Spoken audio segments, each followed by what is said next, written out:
a fare a Castellino. Prima dicevo appunto le battute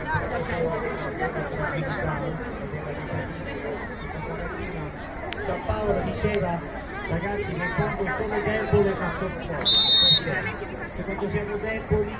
cioè deboli ascoltiamo, non siamo presuntuosi, non siamo egoisti, non siamo egocentrici, allora io so parlare, perché altrimenti parlo